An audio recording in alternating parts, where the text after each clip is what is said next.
गुजरात की राजनीति का वो चेहरा जिसकी अपनी पहचान इलेक्टोरल पॉलिटिक्स से भी अलग है, आंदोलन से जुड़े होने के साथ, फिर उसके बाद कांग्रेस में आने के बाद, उसके बाद बीजेपी में विरमगाम से भाजपा के प्रत्याशी हैं। हार्दिक पटेल हमारे साथ हैं। हार्दिक, मेरा पहला सवाल आपसे यही है, क्योंकि पार्टियों से इतर भी आपकी एक पहचान रही आंदोलन को लेकर, और अब आप विरमगाम से भाजपा के प्रत्याशी हैं।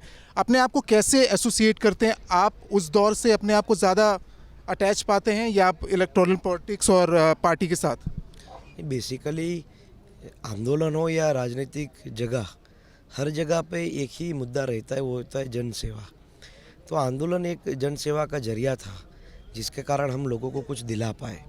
आज जब राजनीतिक पारियों में खेल रहे हैं तो निश्चित रूप में वही उत्साह है कि विरमगांव असेंबली के लिए, तीनों तहसीलों के लिए एक अच्छा सा माहौल बना के यहाँ के लोगों को फ़ायदा मिला है। और कहीं ना कहीं जो 10 साल से सूखा पड़ा है विकास का इस असेंबली में, क्योंकि कांग्रेस का विधायक होने के कारण जो ताकत से काम होना चाहिए वो नहीं हुआ, तो हमारी ये तैयारी है कि किसी भी हाल में यहाँ पर कुछ अच्छा काम हो। तो मेरा ये मानना है कि आंदोलन भी एक अच्छी भूमिका थी और राजनीतिक पार्टियों में भी एक अच्छी भूमिका निभानी चाहिए। आपको ये लगता है कि आंदोलन का जो की मंजिल जो है, उसका आखिरी पड़ाव है वो राजनीति में आना ही है? बिल्कुल, आंदोलन बिना पद भी सफल हो सकता है।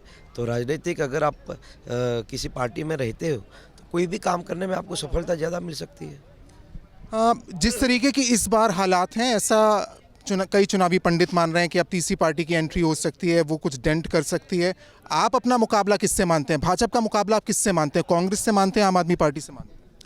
मेरा मुकाबला मेरी वैचारिक लड़ाइयों से है। मेरी वैचारिक लड़ाई है कि मैं अपनी असेंबली के लिए कुछ काम करूं। अगर मुझे वो काम करना है तो मुझे ही अपने आप से मुकाबला करना पड़ेगा और ज़्यादा लड़ने के लिए। राजनीतिक पार्टियों से हमारा मुकाबला कभी नहीं रहा, इवन भारतीय जनता पार्टी का भी नहीं रहा। जो विपक्षी पार्टी वो आपस में लड़े, हमें कोई दिक्कत नहीं है। हम तो अपनी विचारधारा और विकास की जो हमारी आइडियोलॉजी है उसको ज़्यादा और मजबूत करने के लिए हम लोग लड़ रहे हैं। हमारे सामने आम आदमी पार्टी या कांग्रेस नहीं है, वो आपस में लड़ रही है। हम तो 150 सीटों के साथ सरकार बना रहे हैं, तो हमें चिंता नहीं है। लेकिन राजनीतिक चुनावों में किसी भी पार्टी को कहीं पर भी जाकर चुनाव लड़ने का अधिकार है, उसमें ज़्यादा हम चिंता नहीं करते। डेंट तो आपस में वो लोग कर रहे हैं, हमारा डेंट नहीं हो रहा। अरे, कल हम अल्पेश के भी साथ थे और हमने उनसे भी ये सवाल पूछा कि, और आपसे भी ये सवाल है, क्योंकि आपने कांग्रेस के संगठन को भी देखा, शीर्ष नेतृत्व को भी देखा, उसकी कमजोरियों को, उसकी परेशानियों को आपने कई बार उजागर किया, बात सामने रखी। अब आप भाजपा के साथ हैं, क्या फ़र्क पाते हैं आप? जो कांग्रेस लगातार गुजरात और गुजरात की अस्मिता के खिलाफ रहे हैं, स्वाभाविक है उस कांग्रेस के साथ गुजरात कभी नहीं गया। और ये पहली बार नहीं, 27 साल से नहीं गया। जब राम मंदिर की बात आई तो कांग्रेस ने अपना स्टैंड क्लियर नहीं किया। जब धारा 370 हटाई गई तब भी कांग्रेस ने अपना स्टैंड क्लियर नहीं किया। जब कांग्रेस अपना स्टैंड क्लियर नहीं करेगी तो गुजरात की जनता अपना स्टैंड क्लियर करेगी। कांग्रेस को सत्ता देनी ही नहीं है।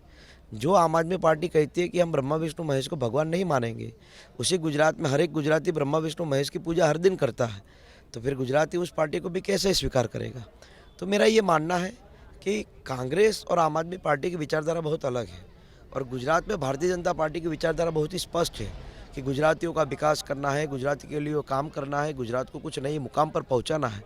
और ये चुनाव इस बार किसी को हराने और जिताने के लिए नहीं है। ये चुनाव आने वाले 25 साल का गुजरात कैसा हो वो भविष्य तय करने का चुनाव है। ये चुनौती आप आम आदमी पार्टी की सिरे से नकार रहे हैं, लेकिन हम जब लोगों से बात कर रहे हैं तो कई जगह पर बीजेपी का जो संगठन वो मजबूती से अपनी बात रखता है, तो लोग नकारते हैं कि रेवड़ी नहीं चाहिए, फ्री का कुछ नहीं चाहिए। कुछ लोग ये कहते हैं कि महंगाई बहुत ज़्यादा है और बीजेपी इस पर ध्यान नहीं दे पाई। महंगाई पूरे विश्व में है क्योंकि आर्थिक व्यवस्था ही ऐसी हुई है। यूक्रेन में जो लड़ाई हुई उसके कारण, ईरान में और इराक में जो चल रहा है उसके कारण हमारे देश में आर्थिक व्यवस्था कमज़ोर हुई है। लेकिन फिर भी भारतीय जनता पार्टी ने उस व्यवस्था को मजबूत रखने का काम किया है। गुजरात हो या भारत हो, किसी भी देश में जाइए, कोरोना के कारण क्या हो हम सब जानते हैं। भारत की स्थिति से बदतर अमेरिका की स्थिति थी, लेकिन फिर भी इन सारी स्थितियों में हमने अपने आप को बचाने का काम किया है। अगर आप महंगाई को या फिर किसी और चीज़ को लेकर लगातार आरोप प्रत्यारोप करते रहेंगे, विपक्ष बताए कि महंगाई को और कम करने के लिए क्या करना चाहिए। विपक्ष के पास कोई विज़न है? नरेंद्र मोदी जी के पास विज़न था, इसी कारण आज हर एक राज्यों में पेट्रोल और डीजल पर बेट घटा के पेट्रोल डीजलों में थोड़ा सा दाम कम करने का प्रयास किया है। और अगर आप लगातार आंतरिक व्यवस्था और आंतरिक सुरक्षा को दूर करके यही कहते रहेंगे कि महंगाई महंगाई महंगाई, तो महंगाई कम करने के लिए भारतीय जनता पार्टी और उसकी सरकार ने प्रयास किए हैं, लेकिन गुजरात की जब बात आती है तो इन सारे मुद्दों के हम इस मुद्दों को नकार नहीं रहे।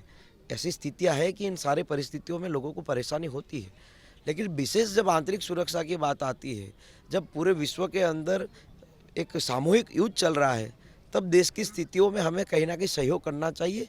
सिर्फ विरोध की राजनीति से ये सब कुछ तय नहीं हो सकता।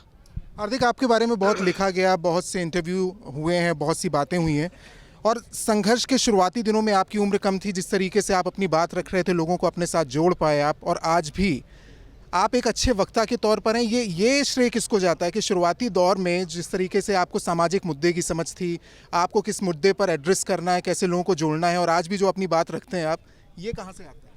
हमारे पापा कहते हैं कि कर्म करोगे तो फल अच्छा मिलता है, तो हम तो हमारे कर्म कर रहे हैं, उसका फल आने वाले फ्यूचर को मिलेगा, और हमारे बाप दादाओं ने जो कर्म किए उसके फल हम लेते हैं। युवा क्या चाहता है गुजरात का?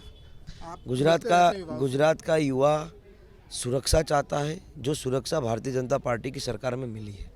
जिस विरम गांव में आप खड़े, उस विरम गांव में हर एक वीक में एक दंगा होता था। पिछले 20 साल में इस विरम गांव में कभी भी दंगा नहीं हुआ। तो जो नौजवान क्या चाहता है? सुरक्षा। नौजवान चाहता है बहन बेटियों की सुरक्षा, क्योंकि उसी नौजवान के घर में भी उसकी माँ और बहन है। तो हम चाहते हैं सुरक्षा, और वो सुरक्षा देती है भारतीय जनता पार्टी। एक आखिरी सवाल आपसे, आप इस समय विरमगाम में हैं, चुनाव यहाँ लड़ रहे हैं, लेकिन गुजरात भर में और देश भर में कई मुद्दों पर आपसे बात होती रहती है और आप की बातें सुनी जाती रहती हैं। ये सीमित रहेगा यहाँ तक, या चुनाव के बाद हम इससे बड़े रोल में आपको देख सकते हैं विरमगाम से बाहर?